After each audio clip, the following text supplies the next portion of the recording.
This is Charlie Parsons for Boxing Social in association with Forged Irish Stout, ready to fight an Empire Fight Store.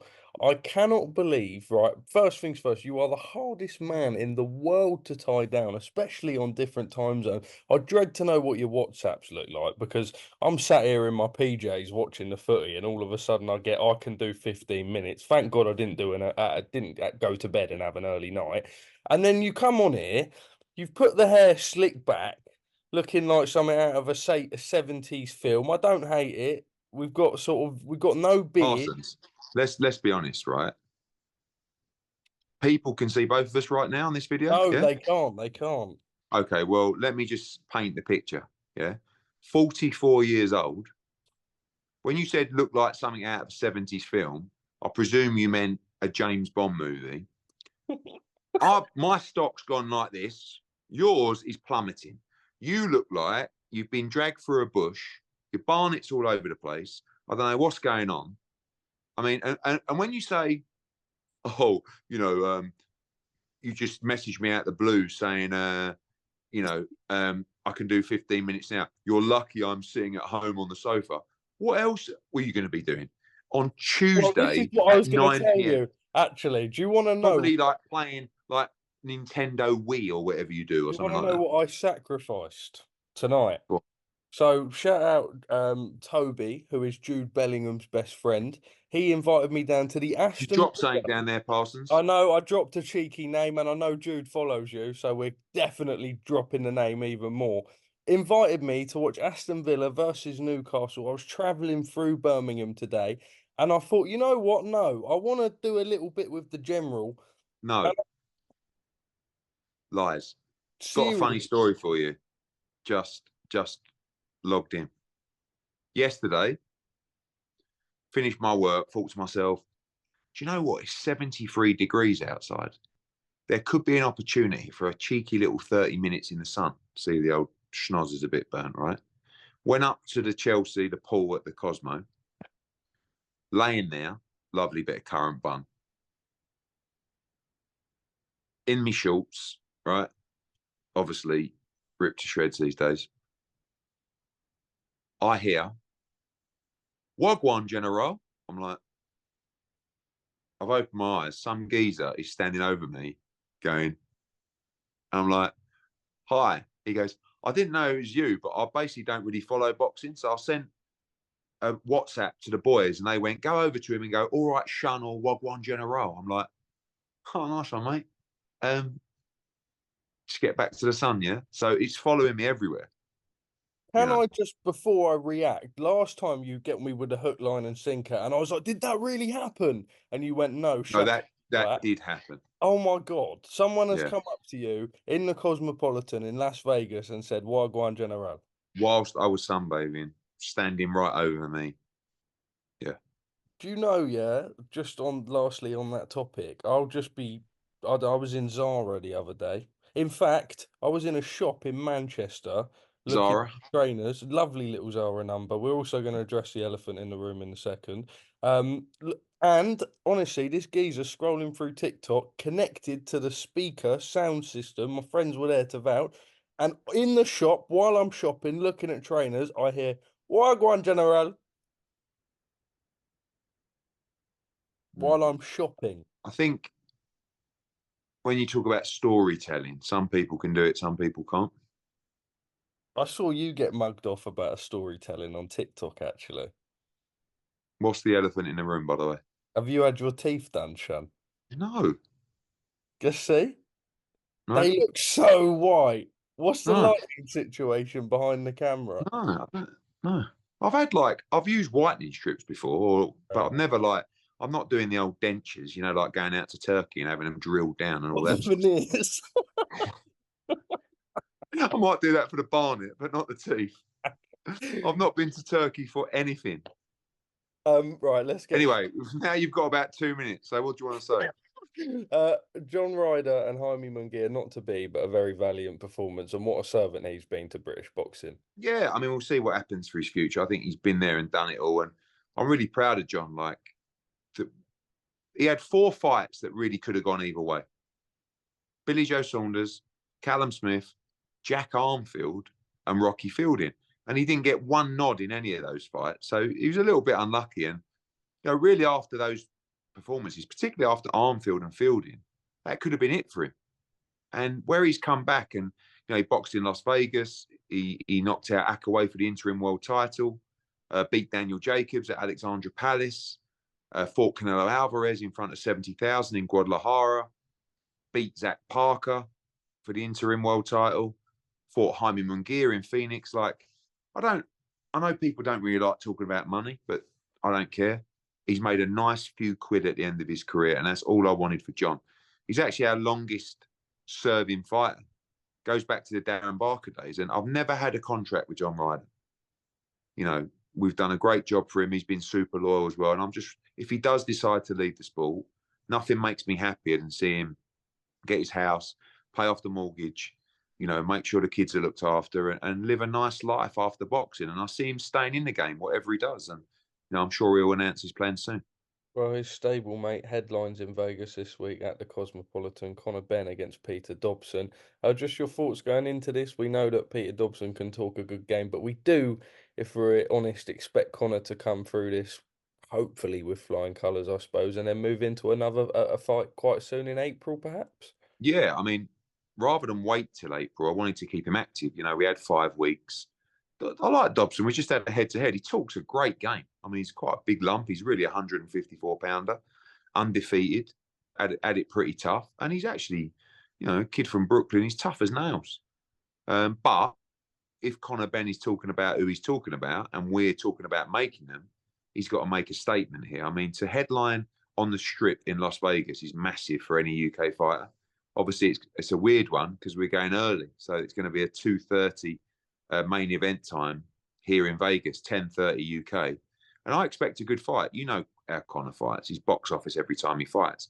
I think he's going to go in there and do a demolition job. But I think Dobson's going to be in there sticking it out. And I think it'll be tough while it lasts. But I think he's going to make a statement. And from there, we need to land him a big fight in April, May. When I spoke to Frank, he said he didn't necessarily want to talk about the Eubank fight, and obviously it's your intent to try and do that in a stadium in the summer, but maybe you talk about April, May, maybe Eubank not as soon as then, who knows? But on your side, what sort of opponent do you then start looking at? The sort of Barrioses, I think Furman's got a fight scheduled now, but yeah, look, British boxing's dying out for a big fight. The appeal is going to come sometime in February. Hopefully we get that boxed off, we win that, and then we're off and running in the UK.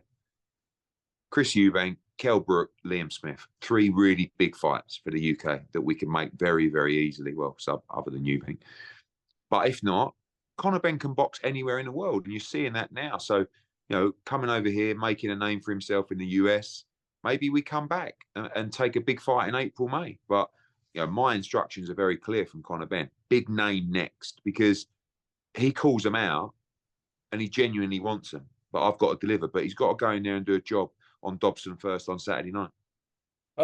In terms of the clash, are you going to clash main events on Saturday? We know that obviously Buatsi. No, it's a good fight. Buatsi, Azeez. We will ring walk around 10:30, so I think they'll go a little bit earlier than that.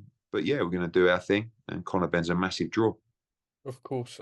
Just I suppose quickly on Buatsi, Azeez, obviously previously promoting Josh. Your prediction in a fight like that, what do you think of it? Well, I think coming through and on paper, you'd expect Buatsi to deal with him handily, but he's just been out of sorts. He's had no momentum. He hasn't looked very good at all in his last couple of fights, and therefore I make it a close fight. I think if Josh is still the fighter that I thought he'd be, I think he wins. But Azeez is going to be on him, and he's going to take him to the well, perhaps. So it's a good fight. We are 2 weeks away now from Tyson Fury versus Oleksandr Usyk, the first undisputed clash in a long, long time. We know that Lennox Lewis will be there doing sort of part of the handing over as part of the event. We believe that you'll be in town in Riyadh. We'll discuss that in a second, but just your final prediction going into that? Yeah, I'll definitely be there. We've got Jai Opetaia on the card. Hopefully Joe Caldina as well, just tying up. So, it's an honour to have a couple of fighters on that card, and I can't wait for the main event as a fan. It's exactly what boxing needs. And I know that we say thank you to His Excellency a lot, but genuinely thank you to His Excellency, because we wouldn't have had that fight without him. It's what we need. It's what both fighters need. Fury's been amazing in his career, but this is the moment where I think he can go down as a real great. I want him to win. He's a Brit. And of course, I want him to fight AJ as well. I love Usyk, but yeah, I can't wait to watch it. It's a real, it's a fight for greatness, and that's what the sport needs. Edward, you mentioned Jai Opetaia. He left the Tyson Fury camp after only 5 rounds boxed. To this point, no one still seems really to know why. A lot of people have said, obviously, it's great preparation for Myris Breedis. We know it was in the contract, but are you able to give a little bit more clarity? Just that, really. I think obviously you got a probably 7 or 8 southpaw fighters there, and just Tyson Fury, and he done a few rounds with him, and it was a great experience to be back in Saudi. But I think he thought to himself, look, I need to prepare against tough orthodox fighters if I'm going in to fight Myris Breedis, which is a very tough fight, So just, I think, felt that it was best to return back, get that preparation in, and he'll be back in Saudi next week. We see the card on BoxRec, and we've seen some graphics, I think, like maybe a month or so ago, but nothing formally, especially on the Cordina Kakachi front and the rest of the card. Are you able to sort of explain why? Obviously, 2 weeks out No, now. obviously that's down to Queensbury and Top Rank and Gold Star. The Opetaia fight is obviously done. The Cordina fight's just boxed in off as well. So from our side, like I said, it's an honour to have those fights on the card, and all the rest of the card, I'm sure, will be announced in due course. Edward, Anthony Joshua versus Francis Ngannou. We know that he is The lump and Ngannou. You see his post. I mean, like, the guy's a beast. What do we think going? Are you nervous? Like, obviously there's jeopardy, but Massively there's a nervous, bit of a because you blueprint can't really now. if you lose, it's a disaster, right? You're not losing to Deontay Wilder. You're losing to a 0-1 guy. Forget whatever happened in the Fury fight. But if you go in there and you make a statement, it's a hell of a statement. And, I think it just puts you in a great position to go, Turki Al-Sheikh's already said, I want the winner of Fury and Ngannou to fight the winner of Fury against Usyk. So for us, that's a dream opportunity. I am not scared, but I'm not concerned, because I think Ngannou is an immovable object, and he's a lump, and he can really punch. But on paper, I've said it before, I still believe you should be dealing with guys like that and doing it in style. After the fight, obviously, we saw Ngannou was ranked with the top 15 with the WBC. There's something within the rulings with the WBC that says actually you can come in from a combat sports background, whether that be MMA or another martial art, and get a ranking. Obviously, he was ranked after the Fury fight. A lot of people had their criticism. Sort of as a whole, how would you assess Francis Ngannou's chances against a lot of the heavyweight division in the top 15? You just don't know. I said after, you don't know if he could get beaten by a guy in the top 50 or a guy in the top 10. This fight's going to tell us everything. I don't think you can say it was a fluke. I don't think you just go in there and fluke. It's like, well, I'm going to go in there and just be competitive against Tyson Fury. Like, he did it because he's got ability. He can punch, and he's obviously got a good boxing brain as well. But I still stand by, I think AJ should be doing a job on him, and I think he will. But he's dangerous, and when he's letting his hands go, anything can happen, and that's why it's going to be a massive event. The Romford Bull makes his Las Vegas and American debut this Saturday. Obviously, we're buzzing for him. You did go on record before and say that he beats Francis Ngannou. Do you still believe that, Edward? That was pre-Tyson Fury fight, and a lot of what I say is my opinion at the time. My opinion changes with facts and knowledge and information, and I thought Fury and Ngannou would be a mismatch. Ended up being a brilliant fight that, arguably Ngannou won, and he dropped him. So, of course, I'm going to change my opinion now. But, Johnny Fisher is a very good young heavyweight. He's got a tough fight here in Vegas on Saturday. He's got a few hundred coming out. It's going to be a great atmosphere. And, really pleased to give UK fighters like Johnny, Jimmy Sains, George Liddard just the most incredible experience. And it's going to put them in great stead for their career. John Fury was firing at Carl Froch today. A lot of people firing at Carl Froch at the minute. I suppose he's happy to give a little fire at you guys as well. He's a first-class shithouse, wants to kick up the arse, and he'll get it off me if he ever comes around me. They're jealous because people are only interested. I love the smile on your face while I read this out. Only interested in current champions. No one wants to know about has-been. That's why when you see the Furies out of boxing, you'll never see us again. We don't hang around as has-beens. You're a bum, Carl Froch. Keep my son's name out your mouth because you aren't good enough to kiss his fucking arse. Okay, I'm looking forward to Carl's response. Your Carl's football got friends? Froch on fighting out, which is very enjoyable. Like, and I've actually spoke to him. I'm going to meet up with him when I'm back. We're due a catch up, but Carl's going to be Carl. He's going to give his opinion, and yeah, John's John. So we need them both. We need all these people. John Fury is great for boxing. I don't agree with everything he says all the time, but he's still a right character. He's entertaining, and same with Froch. Froch is a legend of the sport. So yeah. We know you were at obviously KSI Fury earlier in the year. John Fury was there that night. Have you ever actually had a conversation in person? We know that before he's I think threatened to so. do it. No, No? Do you think it would I'm be not, nicer now things have moved a little bit? I've got no problem with John Fury. I've always said I think he's very entertaining. I don't have to agree with everything he says. I'm sure he don't agree with a lot of what I say. But I think that the Furies believe, I'd like to believe, that they think I'm a very good promoter. They probably think I'm a bell end, but I'm really not if you actually spend a bit of time with me. But look, it's the game, isn't it? Don't hate the player, hate the game, baby. That is my go-to saying at the minute. That looks like a man who wants to sign out, so I'm going to rattle some off. Haney versus Garcia. Are negotiations back underway? And do you think at the minute Ryan Garcia's maybe talking a little bit too much before stuff's done? Yeah, I think look, he's excited. He wants to make the fights. The Rolly fight fell through.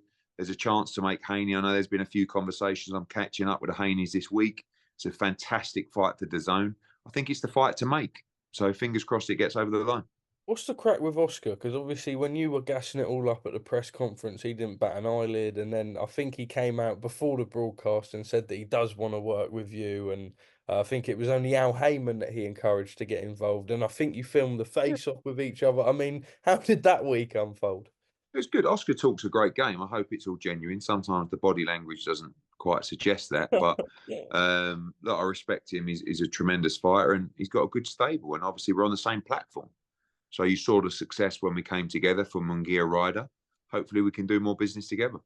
We saw something this week circulating about Gervonta Tank Davis fighting in the UK. Is there any Mhm. substance to this? I don't know. I think he's a big draw worldwide. So I don't know who the opponent could be at 135 or 140, 147. Don't know. But I think he's boxed before, didn't he? Box at the Copper Box a few years ago Yeah, he against Liam fought, Davis. yeah, no, one of the Uh, Walters. Liam Walsh, sorry. Yeah. So, I think that's be good for British boxing. Jake Paul returns against Ryan Borland. Your thoughts? I saw it today. Ryan I had Borland a has look. had one fight since 2018. I love in the opponents. I'm loving it. But look, to be fair to Jake, he's on the undercard of Amanda Serrano. So look, he's staying active, isn't he? But he's finding these guys, as you saw with the last guy. But listen, he's doing his thing. Fair play to him. We know he says he wants to be a world champion, but on your side, I mean, more from a matchmaking standpoint, where do you But see? sooner or later, he's going to have to fight a serious fighter. And good luck to him. Like he's preparing himself to do that. And sooner or later, he's going to pick someone from the top 100 in the world or 200 in the world. And then it's going to start getting serious. But maybe he's improving. I've always said, when I said Jake Paul's average as a professional fighter, that's not like, honestly, that was a compliment. And I'm sure he's improved over time. So good luck. But I would like to see him after this one actually fight someone that's for real and see and test himself because I think he wants to test himself. So respect. Shakur Stevenson has said he's retiring. Thoughts? Yeah, look, he's frustrated. I mean, look, sometimes fighters got to understand he's fought for the WBC world title. He can't fight for the WBO world title in a vacant situation. Navarrete moved up from 130 to 135. It makes him an automatic mandatory under the WBO rules. he has to fight the next available in line. And I'm sure, Shakur will get a shot at a unification. So you definitely won't see him retiring, and keep doing what he's doing. He's a great fighter. Just lastly, 2024, who would have thought the year that Frank Warren is now going in on me for my pink Stony? I mean, he's taken one Yeah. out of your book for that. He also said he's going to smack Matchroom's arse in the 5v5, but it almost seems a little bit too amicable. Even like when Nah, it's not amicable. It's not. Listen, I enjoy being around those, like, and genuinely, like, I've enjoyed their company, and it's refreshing to work with them. I think we can do a lot of things together. But as far as Matchroom v Queensberry goes, this is personal. This is war, right? And already with my conversations with George, like, we want certain fights, they want certain fights. We're arguing about, we want to win. So this is history. This is legacy of British boxing. And this is an unbelievable bit of fun and opportunity for fight fans. So lots of talk. There'll be an official announcement on Fury and Ngannou week. It's going to blow your mind. Fury and Ngannou week. Oh, Joshua Yes. week. Sorry, Joshua and Ngannou week. Sorry. No, for us, it's absolute must win. Callum Smith versus Anthony Yarde. Callum Smith has come out and said he's not retiring. The Anthony Yarde Yeah, fight. I like that. Obviously, I thought he might retire. That's definitely one that could work. Obviously, you got Yarde against Craig Richards as well. Is a good fight. There's so many fights. Look, we're probably going to have to extend this to the UK as well for a fight night, because there's literally 15 fights we could make. All right, Edward, I'm going to keep you for 30 seconds after this, if you don't mind. Thank you for speaking to us, Boxing Social. We need to think of a new advert for freebets.com.